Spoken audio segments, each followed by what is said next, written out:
¿En qué país vivimos actualmente, entendiendo que estamos a 5 años desde que llegó este gobierno de la Cuarta Transformación? ¿Qué país nos están dejando? ¿En qué parte específicamente es responsabilidad directa del hoy presidente de México, Andrés Manuel López Obrador? Gobierna Morena el más del 70% de este país. ¿A qué le adjudica que, a pesar de estos errores que ya bien describe, siguen gobernando gran parte del país? El PRI vive un momento complicado. Renuncias. En el Hidalgo se quedaron sin Congreso, 4 senadores esta semana, perdieron muchísimo terreno. Lo pregunto muy directo, ¿es este PRI el peor PRI de la historia al que ustedes se quieren unir? ¿Se dan las condiciones para llegar en unidad en este frente, entendiendo que ya hubo quienes se bajaron, Lili Telles, Gurría, entre otros, por decir que no existe condiciones de competencia sana? ¿Qué tiene de diferente para ofrecerle a México Santiago Krill al resto? Ya no me quiero meter con un nombre en particular, al resto. ¿Qué tiene de distinto? ¿Cómo interpreta estas declaraciones del presidente que dice que el frente ya tiene candidata y que es Xóchitl Gálvez? ¿Cómo lo interpreta?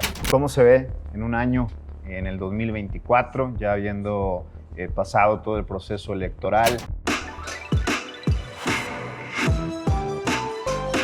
Amigos, ¿cómo están? Qué gusto saludarlos en un programa más de Dilemas Presidenciables. Saben que de aquí a la elección, las figuras más importantes y aquellos que aspiran a gobernar este país están pasando por nuestra plataforma en Altavoz MX. Hoy con el diputado Santiago Krill, a quien saludo con gusto. Le doy la bienvenida a Monterrey. ¿Cómo está, diputado?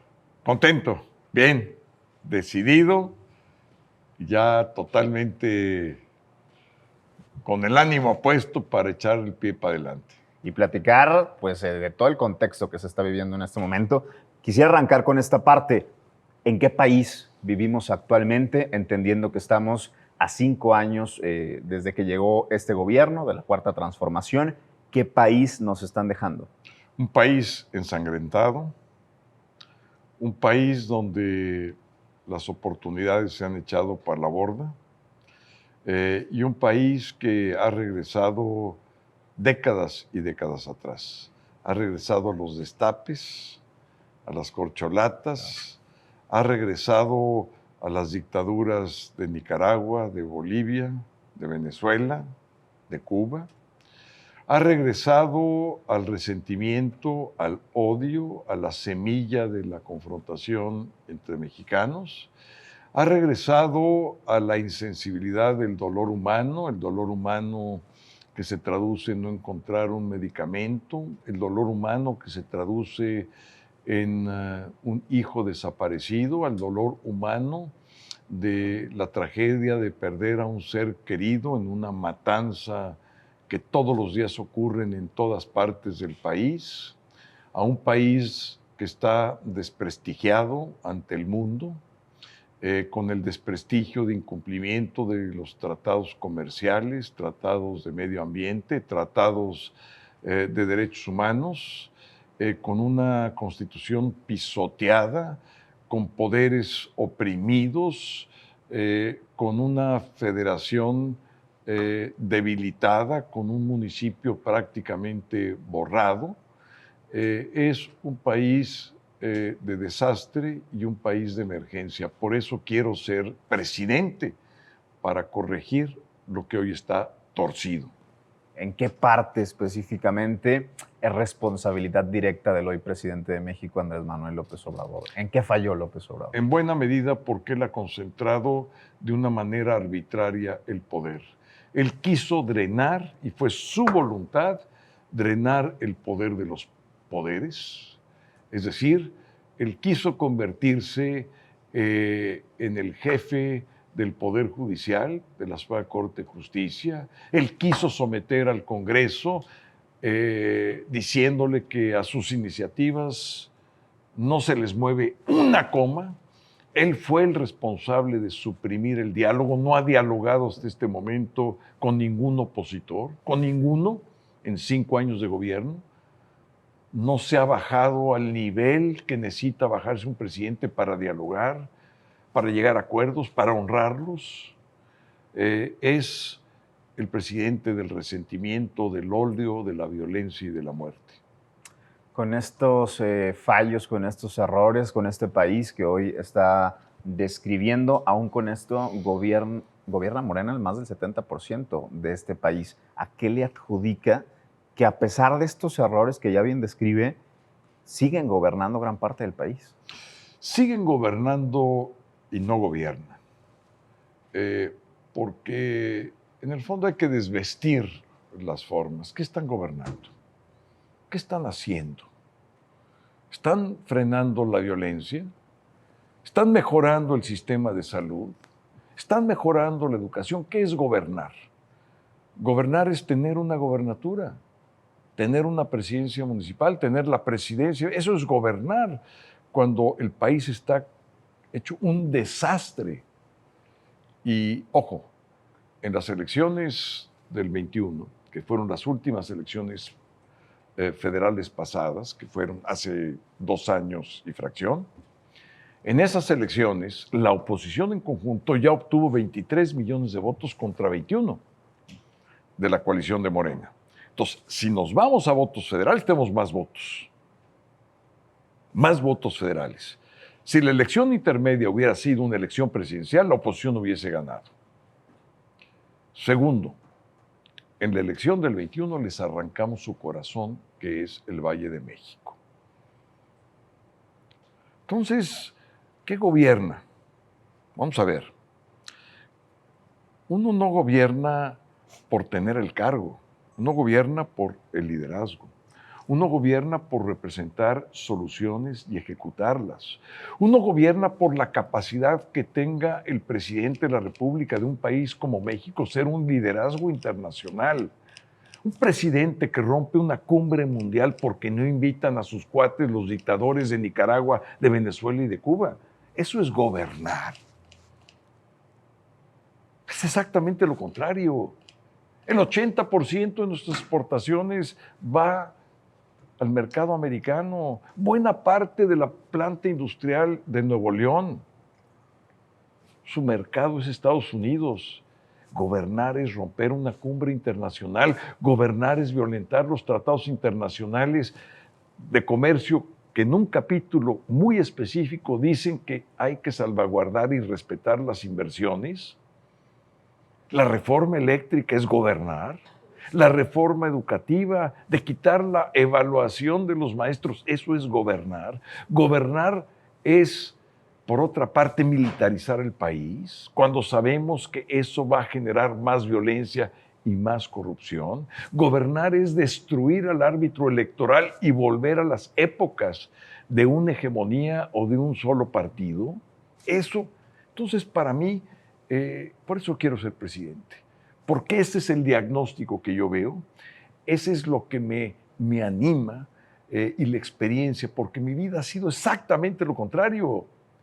Yo entré a la política para empujar el proceso de transición y soy parte de una generación que con orgullo digo, hicimos la transición a la democracia en paz y por la vía de las instituciones. Ahí estuve cuando se construyó el antiguo IFE, hoy INE. Ahí estuve con el Instituto de Transparencia, hoy INOAI, con la Comisión Nacional de los Derechos Humanos, con todo lo que ha querido destruir el presidente de la República. También estuve en la construcción del Instituto Nacional de las Mujeres. Hay que ver la insensibilidad como ha tratado el presidente al movimiento de las mujeres y la violencia que sigue contra las mujeres en el país y no la ha frenado. Entonces, todo esto son las razones que me motivan primero a crear el frente, porque también soy parte de la creación de este frente. Puse tabique sobre tabique desde el año 2019. Con eso nos fuimos a la elección del 21, con el Frente Va por México en ese momento. Sí. Ahora ya es el Frente Amplio por México. Y ese frente es el mejor vehículo para llegar a competirle a este régimen. Me refiero a esto. Hoy el PRI vive un momento complicado. Renuncias. En el Hidalgo se quedaron sin Congreso. 4 senadores esta semana. Perdieron muchísimo terreno. Lo pregunto muy directo. ¿Es este PRI el peor PRI de la historia al que ustedes se quieren unir? ¿Les conviene al Partido Acción Nacional? Esto no es de partidos. Si fuera de partidos estaríamos perdidos. Esto es una fuerza social y los partidos son los instrumentos, porque son a través de los cuales se pueden hacer las propuestas de candidaturas. Es el sistema.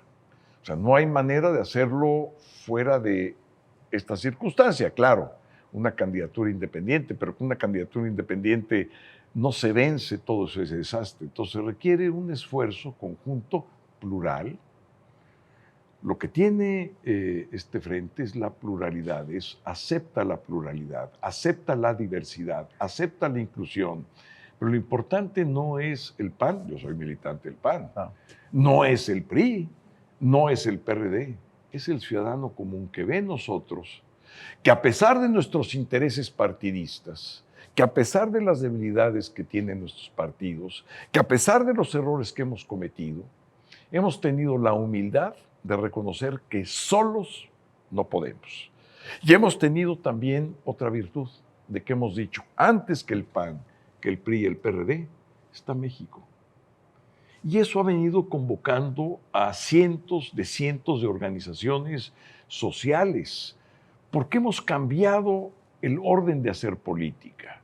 Hemos puesto otro sistema de valores y lo hemos hecho porque los valores con los cuales habíamos desarrollado nuestros partidos políticos ya no servían, ya no estaban en el orden de las circunstancias para enfrentar la realidad de México.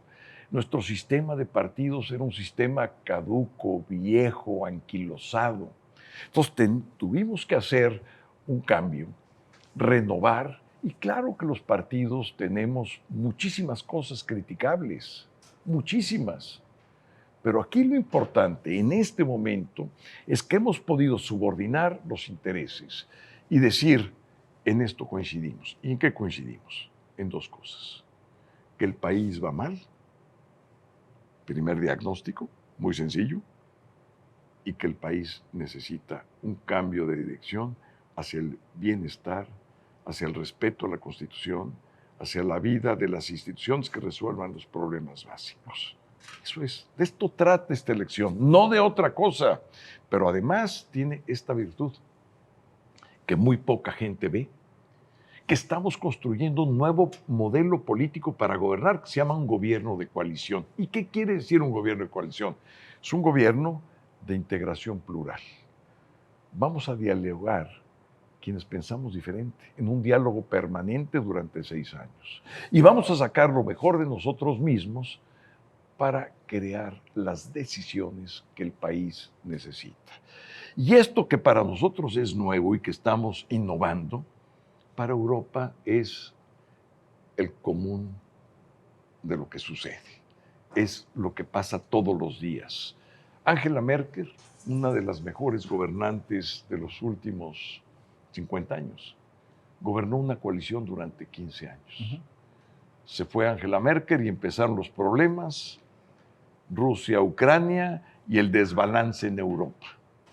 Entonces hemos aprendido de nuestros errores, de las limitaciones de un sistema presidencial tradicional que fue creado después de la Revolución del 17 y que ya no tiene que ver con una realidad viva de una sociedad demandante, plural, diversa, diferente, de un México totalmente que no tiene nada que ver con el sistema presidencial rígido, vertical. Y es por eso de ver a un presidente que se atreva a decir, miren a mi dedito decide. Es un insulto para todos nosotros y yo lo tomo personal porque soy parte de una generación que luchó en contra de eso. Y cada vez que regresa al pasado con sus destapes o sus tonterías de las corcholatas, decirle a una persona una corcholata, pues eso ya es denigrar, porque él está arriba, él se siente el dueño de México. No, este país no es de una persona. Este país es de todas y todos nosotros, es tuyo, es mío, es de aquel. Y son tus oportunidades, son las mías y las de mis hijos y en mi caso de mis nietos. lo que está de por medio, no otra cosa. ¿Se dan las condiciones para llegar en unidad en este frente, entendiendo que ya hubo quienes se bajaron, Lili Telles, Gurría, entre otros, por decir que no existen condiciones de competencia sana? ¿Se van a dar las condiciones para llegar en Pero unidad? eso es perfectamente normal. Si no hubiese pasado, a mí me hubiera preocupado. O sea, si un método que tiene una serie de requisitos amolda a todos, pues sería un método verdaderamente ideal, que no existe. Entonces, ¿qué pasa? Hay un método que establece requisitos, unos los cumplen y otros no. Tú quieres entrar a una universidad, pues necesitas un promedio, necesitas haber pasado la preparatoria, a lo mejor tienes un pase automático o a lo mejor necesitas hacer un examen adicional. Oye, yo no quiero hacer el examen, o lo tienes que hacer. No, pues yo no lo quiero hacer. Ah, bueno, pues entonces no entres, no pasa nada. ¿Cuántas personas quieren entrar a la universidad y no entran? Y no por eso la universidad está mal. Perdóname, pues aquí es ver las cosas al revés. Y qué bueno que se van decantando porque eso nos da fortaleza. A ver, simplemente, por favor, en lógica piensen lo siguiente.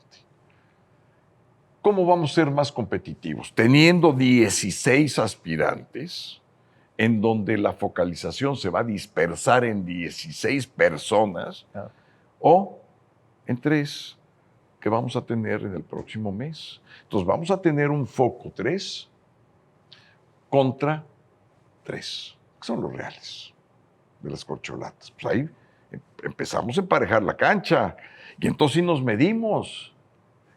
Claudia, Marcelo, Adán contra Santiago, y no me atrevo ya a decir, Xóchitl, claro. Beatriz o Enrique. Ahí estamos. ¿Qué tiene de diferente para ofrecerle a México Santiago Krill al resto? Ya no me quiero meter con un nombre en particular, al resto. ¿Qué tiene de distinto? ¿Qué le suma Santiago Krill? Mi historia. Son historias muy distintas. Yo tengo 30 años construyendo en una generación la democracia del país. Ahí están las instituciones. O sea, sí, el IFE,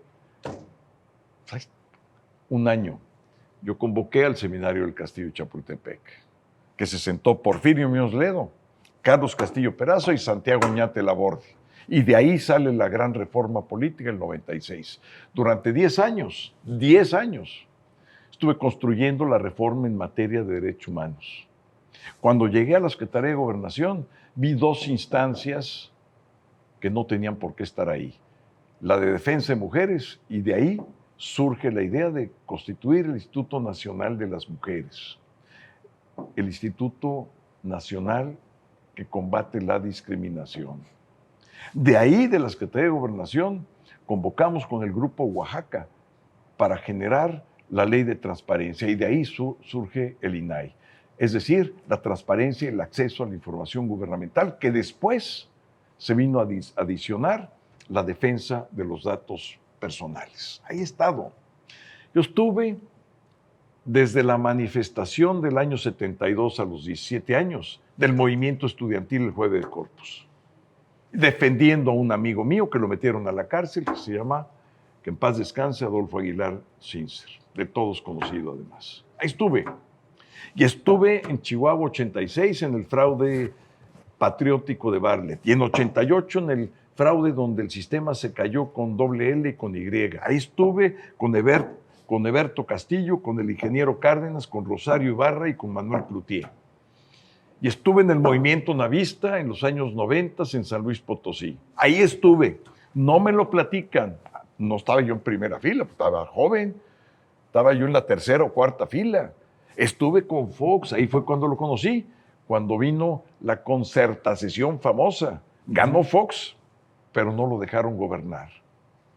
Y después, en el plebiscito ciudadano del 93 en mi ciudad, de ahí sale la reforma política, donde por vez primera los que habitamos en la Ciudad de México pudimos elegir al jefe de gobierno, elegir a nuestros delegados, hoy alcaldes. Ahí estuve dando la batalla. Soy parte del proceso de transición y lo hicimos en paz, por decisión propia y por vía institucional. Construí instituciones. Ese es mi legado. Yo no tengo que presumir un metro de carretera, un distribuidor, un hospital. No lo tengo. Pero muchas instituciones. ¿Y qué es lo que le hace falta ahorita a este país?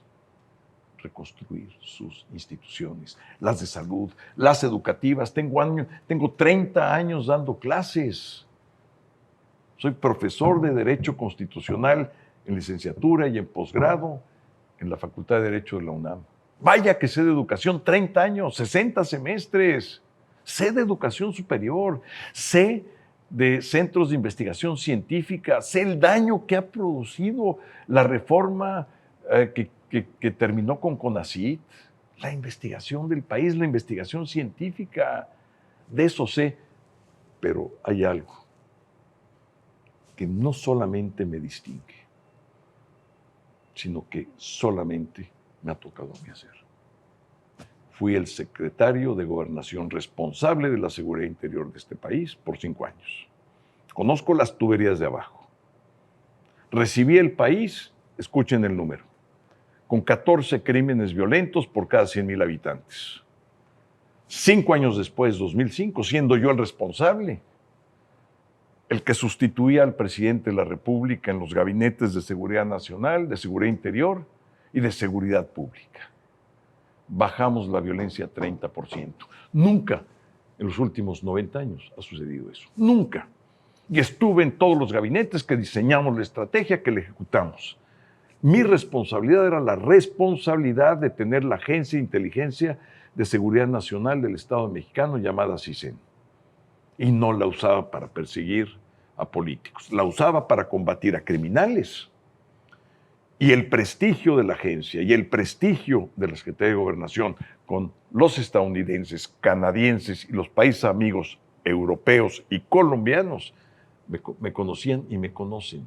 Porque ahí, como son sistemas de servicio civil de carrera, muchos siguen, cambian las cabezas, pero siguen, me conocen, saben que confían en mí, porque pude manejar una situación gravísima, que era que cuando descabezaron a los carteles colombianos, se nos dejaron venir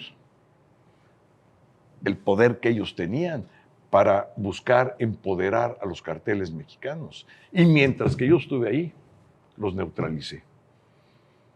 Día a día, sé de esto. Nadie más sabe.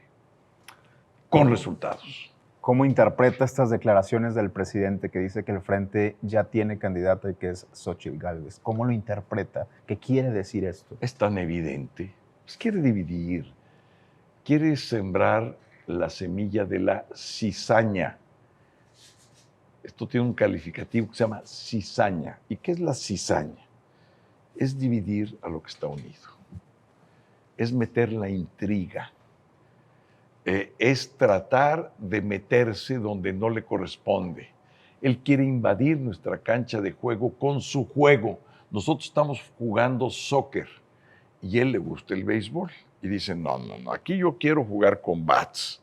No, señor, usted váyase con su dedito, sus corcholatas, destape a la que quiera y haga con lo que se hace con las corcholatas destapadas.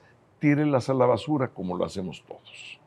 Aquí somos seres humanos libres y va a decidir, no nosotros, yo estoy diciendo porque quiero ser presidente, pero la decisión de que si voy a ser el coordinador del frente, pues no es mía, es de la gente. ¿Cuál es mi decisión? Y que se escuche bien. Que independientemente de lo que se decida la gente, porque es la decisión libre de ellos, pero yo tengo mi decisión libre y soberana y es mía. Que independientemente si soy general de división y encabezo los ejércitos o me mandan de soldado raso, mi decisión es estar al frente de esta batalla.